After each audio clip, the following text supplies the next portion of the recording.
आज अपन द्विविवाह विवाह के बारे में बात करेंगे, जिसको बाईगेमी कहते हैं।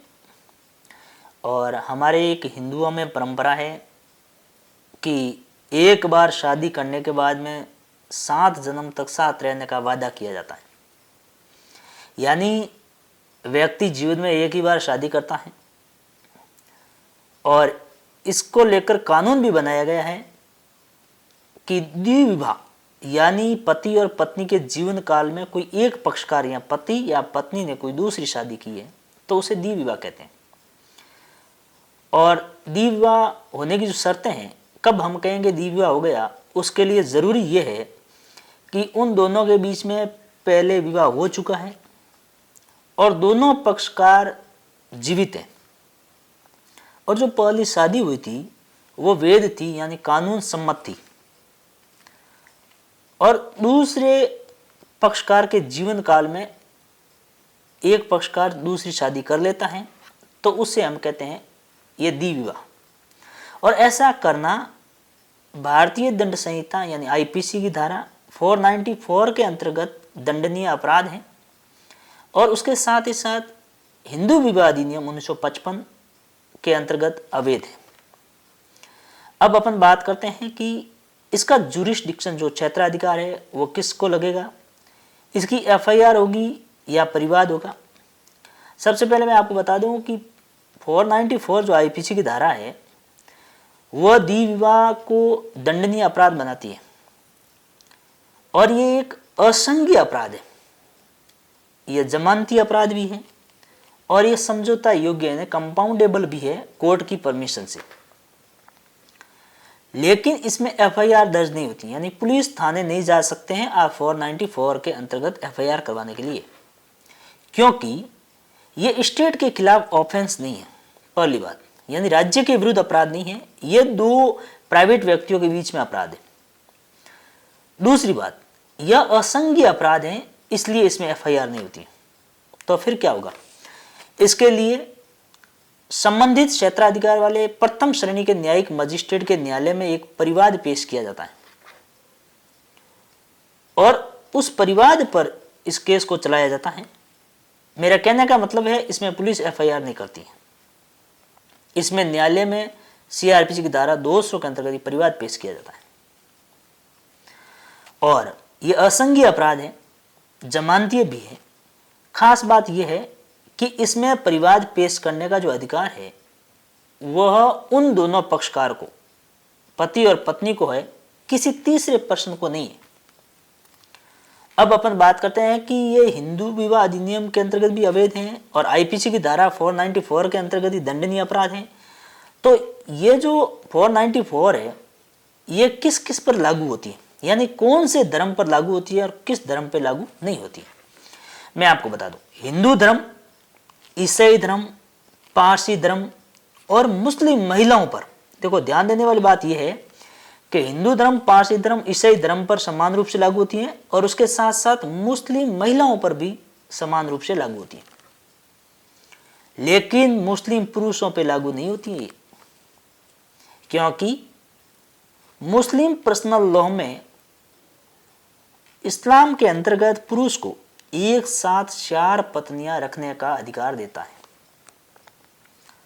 अगर उसको 5वीं शादी करनी है तो उसमें से एक को तलाक देना होगा, और 4 ही रखना है तो एक साथ वो 4 रख सकता है। लेकिन हिंदू, ईसाई और पारसी में नहीं है। तो फिर मुस्लिम स्त्रियों को भी एक साथ एक से अधिक पति रखने का कोई अधिकार नहीं है। इसलिए यह धारा मुस्लिम महिलाओं पर भी हिंदुओं की तरह लागू होती है। खास बात समझ गए आप, मुस्लिम पुरुषों पर ही धारा लागू नहीं होती, मुस्लिम स्त्रियों पर लागू होती है। मुस्लिम स्त्रियों को एक ही समय में एक से अधिक मर्द रखने या पति रखने का अधिकार नहीं है, और मुस्लिम पुरुष 4 से अधिक स्त्रियां रख सकते हैं। अब अपन बात करते हैं कि अगर कोई पत्नी सहमति दे दे शादी करने की दूसरी, तो क्या कर सकते हैं? नहीं। पहले वाली पत्नी की सहमति या शपथ पत्र पर सहमति ली गई हो या ऐसे ही ली गई हो, वह आपकी मान्य नहीं है। दूसरा, अगर उस पत्नी ने सहमति दी या नहीं दी और आपका वहां का ट्रेडिशन यानी आपका वहां का प्रथा इस बात को मान्यता देती है कि दूसरी शादी आप कर सकते हैं, तो भी अवैध है, क्योंकि लोक नीति के विरुद्ध है। अब अपन बात करते हैं कि तो द्वितीय विवाह कब कर सकते हैं आप, सेकंड मैरिज कब कर सकते हैं आप। उसके लिए सबसे पहली बात, अगर आपका विवाह शून्य, यानी पहला विवाह आपका शून्य, शून्य का मतलब होता है कि ऐसा विवाह जिसको न्यायालय में परिवर्तनीय नहीं करवाया जा सकता, लागू नहीं करवाया जा सकता। शून्य विवाह विवाह होता ही नहीं है, लेकिन हम उसको इसलिए विवाह कहते हैं कि उन्होंने वैवाहिक अनुष्ठान को पूर्ण कर लिया। क्या भाई बहन के बीच में शादी हो सकती है? नहीं। भाई बहन की शादी या सपिंड की शादी, अपने पिंड में शादी करना शून्य है, उसको न्यायालय में परिवर्तनीय नहीं ठहराया जा सकता, ये शादी हुई नहीं ऐसा माना जाएगा। पहली बात, अगर ऐसा हो गया है, यानी आपकी पिंड में या आपके भाई बहन में जो भी सपिंड में शादी हो गई है, तो आप दूसरी शादी कर सकते हैं।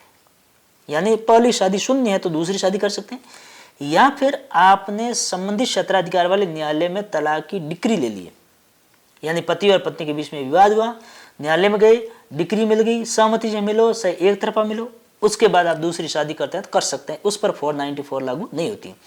या इस टाइम लगातार दोनों पक्षकार में से एक पक्षकार 7 वर्ष तक लापता, जिसकी कोई जानकारी नहीं, तो फिर उस 7 वर्ष बीतने पर उस पक्षकार को दूसरी शादी करने का हक मिल जाता है।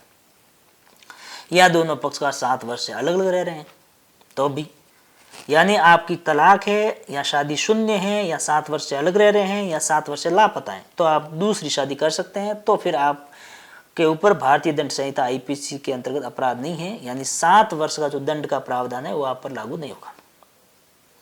अब अपन बात करते हैं कि कोई व्यक्ति धर्म छोड़कर दूसरे धर्म में चला जाए तो उसका क्या होगा। इसके लिए सबसे महत्वपूर्ण केस है सरला मुदगल बनाम भारसंघ, 1995 के अंदर एक केस आया, बहुत महत्वपूर्ण केस है। इस केस में हुआ क्या था, मैं आपको बहुत अच्छे तरीके से बता दूं कि सर्वोच्च न्यायालय के समक्ष आर्टिकल 32 में 4 रेट फाइल की थी।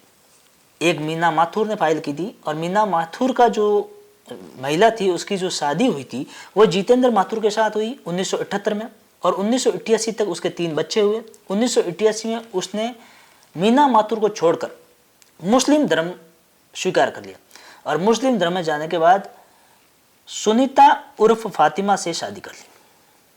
तो फिर उस जो मीना माथुर है उसने हाईकोर्ट में एक आर्टिकल 32 के अंतर्गत एक रेट फाइल की।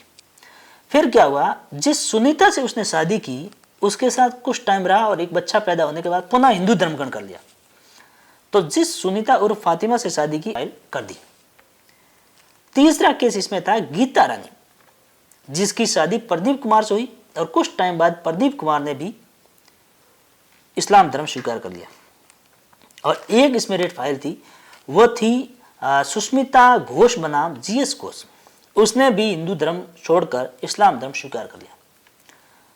इस प्रकार की 4 के सामने आई तो चारों रेटों में एक साथ सुनवाई करते हुए फैसला दिया कि कोई भी व्यक्ति विवाह करने के उद्देश्य से धर्म छोड़कर दूसरे धर्म में जाता है, या पहले विवाह को तलाक दिए बिना या छुटकारा पाए बिना, यानी हिंदू विवाह अधिनियम की धारा 13 के अंतर्गत जो तलाक के ग्राउंड है, तलाक किस आधार पर दी जाएगी, कौन सी तलाक ले सकते हैं, वो लिए बिना, उसकी पालना किए बिना अगर आप दूसरी शादी करते हैं, दूसरे धर्म में जाकर भी करते हैं, तो भी आप आईपीसी की धारा 494 के अंतर्गत दंडनीय अपराध है और हिंदू विवाह अधिनियम के अंतर्गत अवैध है।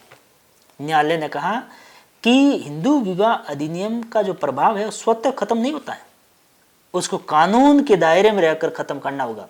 यानी न्यायालय ये कहना चाहता है कि आप अपना इरादा इसलिए चेंज कर रहे हैं कि हिंदू धर्म में एक शादी से ज्यादा करने का अधिकार नहीं देती है, इसलिए हिंदू पुरुष इस्लाम धर्म इसलिए स्वीकार कर लेते हैं कि इस्लाम के अंतर्गत एक साथ 4 शादियां करने का हक देता है। तो न्यायालय ने कहा यह अवैध होगा और आपके ऊपर यह धारा लागू होगी, भले ही आप कहीं भी चले जाओ, अगर आपका इरादा मेलाफाइड है, अगर आपने पहली शादी को किसी भी प्रकार से डिवोर्स या कानूनी दायरे में रहकर उसको छुटकारा नहीं पाया है, तो आपके पीछे यह भारतीय दंड संहिता की धारा 494 और हिंदू विवाह अधिनियम पीछा नहीं छोड़ेगी। इसलिए न्यायालय ने इसमें बहुत महत्वपूर्ण फैसला देते हुए कहा कि आपका जो इरादा है वो गलत है, इसलिए हिंदू विवाह अधिनियम आप पर प्रभावी रहेगा और आईपीसी की धारा 494 के अंतर्गत आप दंडनीय अपराधी होंगे।